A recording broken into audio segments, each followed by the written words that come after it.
ለንጉስ ሳልማን ቢን አብደላዚዝ የሳውዲ አረቢያ የስም ንጉስ ሆኖ እንጂ እንዳሻቸው የሚመሯትና ፖለቲካውንም ኢኮኖሚውን የሚዘውሩት ወጣቱ ልዑል ናቸው። ቴክኖሎጂና ቱሪዝም ከተትረፈረፈው የነዳጅ ሀብት ባለፈ የዓለምን ትኩረት የሳበችበት ገጽታዋ እንዲሆን በብርቱ ደክሜ እሰራባታለሁ ሲሉ ለውጥ ለፈለገው ህዝብ ቃል በመግባት የህዝብ ልብ ውስጥ ዘለቁ።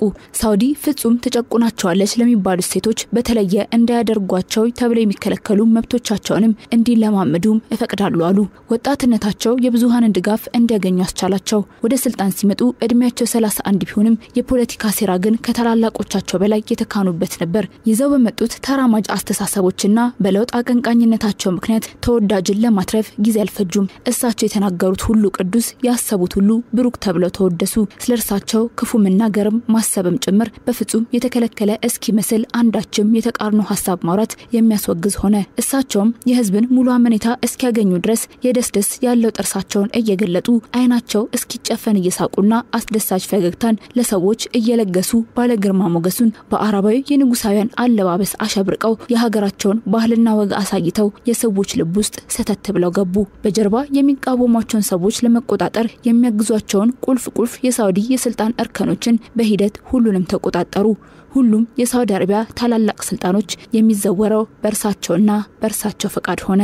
አባታቸው ንጉስ ሳልማን እርጅናውና ዘመናዊነቱን ሊቋቋሙት ስለከበዳቸው ወጣቱ ልጃቸው ደግሞ በጣም ስለወደዷቸው መከላከያውን ጠቅላይ ሚኒስተሩነቱንም የጸጥታ ተቋማት ኃላፊነቱንም ሳውዲ አሉኝ የምትላቸው ቁንጮ ቦታዎች ሁሉ እንዲመሩ ፈቀዱላቸው። ሳውዲን እንዳሻው የሚዘውራት ወጣቱ የዓለማችን መሪ አልጋውራሽ መሐመድ ቢን ሳልማን አልሳውድ የዕለቱ የመሪዎች ዓለም ባለ ታሪካችን ነው። ከፕሮግራሙ ጋር ፍርቱናል ዳብ አብራችሁ ቆያለሁ። ውስብስብና የዘመኑን የዓለም የሥራ ፖለቲካ ስርዓት ጠንቅቀው የተረዱት አልጋውራሽ መሐመድ ሳልማን ለንጉስ ሳልማን ቢን አብደላዚዝ የመጀመሪያ ልጅ አይደሉም። እንደውም ከሶስተኛ ሚስት የተገኙ የመጀመሪያ ልጅ ናቸው። የተወለዱት እንደ አውሮፓውያኑ ዘመን አቆጣጠር በ1985 ነበር። ዕውቀት ጠገብናቸው ባይባልም ተምረዋል። እንደ ሌሎቹ ወንድሞቻቸው አሊያም ልዑላን ወደ ውጭ ሀገር ሄደው አልተማሩም። እዛው ሳውዲ ውስጥ ነው እስከ ከፍተኛ የትምህርት ደረጃ ድረስ እርሳቸው ያስፈልገኛል ባሉት ልክ ነው ትምህርት ላይ ያሳለፉት። የዩኒቨርሲቲ ትምህርታቸውን በህግ የትምህርት ዘርፍ የመጀመሪያ ዲግሪያቸውን ከያዙ በኋላ በቀጥታ የአባታቸው አማካሪ ነበር የሆኑት። ሰውየው ሳውዲ አረቢያን በመካከለኛው ምስራቅ ቁንጮ አደርጋታለሁ፣ በተቀረው ዓለም ተጽዕኖዬን ከፍ አድርጌ አሳይባታለሁ ብለው ታትረው ሲነሱ በጣምም አልፈጠኑ፣ በጣምም አልዘገዩም። ቀስ ብለው ነበር ወደሚወዳቸው አባታቸውና ከአባታቸው በላይ አብልጠው ወደሚወዱት ስልጣን የተጠጉት። በህዝቡ ዘንድ የገነቡት ተአማኒነትና ተስፋ እሳቸውንም ወደ አይበገሪነት ይዟቸው ይነግዷል ብሎ ያሰበም አልነበረም። ሳቂታውና መልከመልካሙ የሳውዲ አልጋውራሽ ልዑል መሐመድ ቢን ሳልማን ቀስ በቀስ የአባታቸውን እግር ተክተው የአልጋውራሽነቱን ስፍራ ተረከቡ። ሁሉንም ነገር በእጃቸው እንዳስገቡ እርግጠኛ ሲሆኑ ህዝብ ላይ መስራት የሚገባቸውን የፕሮፓጋንዳ ስራ ላይ በረቱ። የሀገራቸውን ኢኮኖሚ፣ ባህልና ሃይማኖት ለዘመኑ የቆረጡ የባለ ብዙ ጥን ባለቤት እየተባለ እንዲዘመርላቸው ኋላ ያስገደሉት ጀማል ካሹጊን ጨምሮ ብዙ ተጽዕኖ ፈጣሪ ሰዎች ስለርሳቸው አውርተው አንጠግባሉ። ከፈረሱ ጋሪው ቀድሞ በውስጣቸው የያዙት ሳይታወቅ ከላይ በሚያወሩት ብቻ ተሞካሹ። ከ25 ዓመታቸው ጀምሮ ብዙ የስልጣን እርከኖችን የተለማመዱት ልዑሉ የአልጋውራሽነትን ስልጣኑን የተረከቡት ገና በ31 ዓመታቸው ላይ ሆነና ሳውዲን ከነሙሉ ሀብቷ በእጃቸው አስገቧት። ከተማ ሊገነቡ ሀገራቸውን ከነዳጅ ዘይት ጥገኝነት ሊያላቅቁና ሙስናን ሊያጠፉ ምለው ተገዝተው 30 ሚሊዮን ገደማ ዜጎች ያሏትን ሳውዲን ተረከቡ።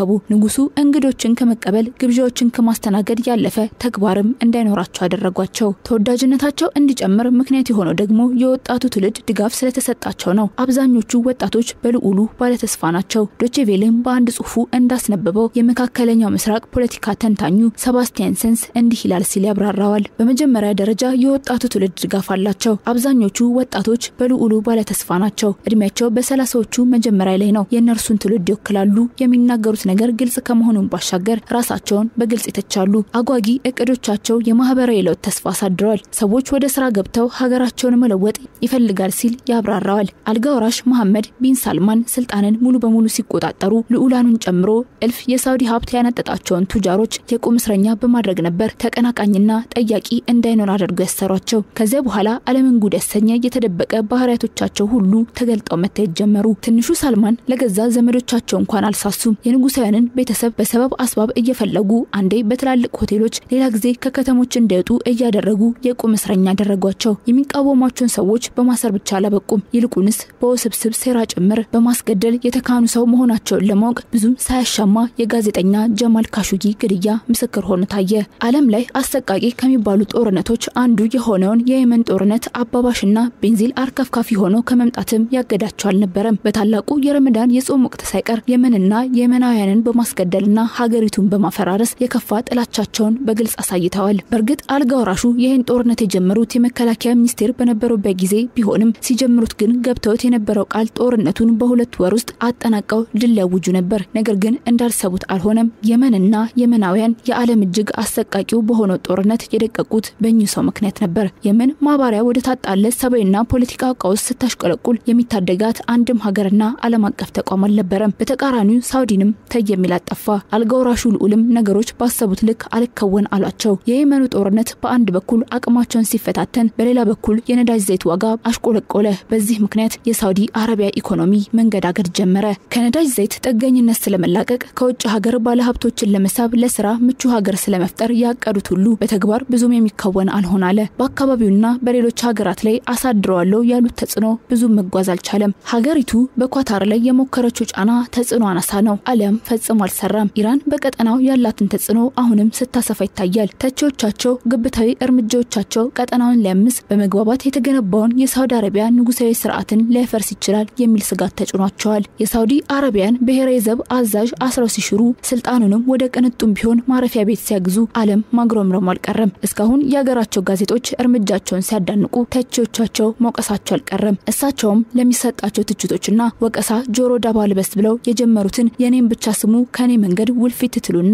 የሚለውን አካሄድ ገፍተውበታል። አልጋ ወራሹ መንፈሳዊነትና አረባዊነትን አጥብቀው የሚከተሉ ቢመስሉ በተቃራኒው ከአሜሪካና ምዕራባውያን ተገዥነት ግን ፈጽመው ያልጸዱ ናቸው። እስራኤል ከምድረገጽ ጠራርጌ ካላጠፋው የምትላቸውን ፍልስጤማውያንን ለመደገፍም ሆነ ለመርዳት እምነትም ባህልም አልቆረቆራቸውም። ይልቁንስ ምንም ባለማለት ዘመናቸውን ማራዘም ቀጥለዋል። የዕለቱ የመሪዎች ዓለም ባለታሪካችን አልጋ ወራሽ መሐመድ ቢን ሳልማን አልሳውድ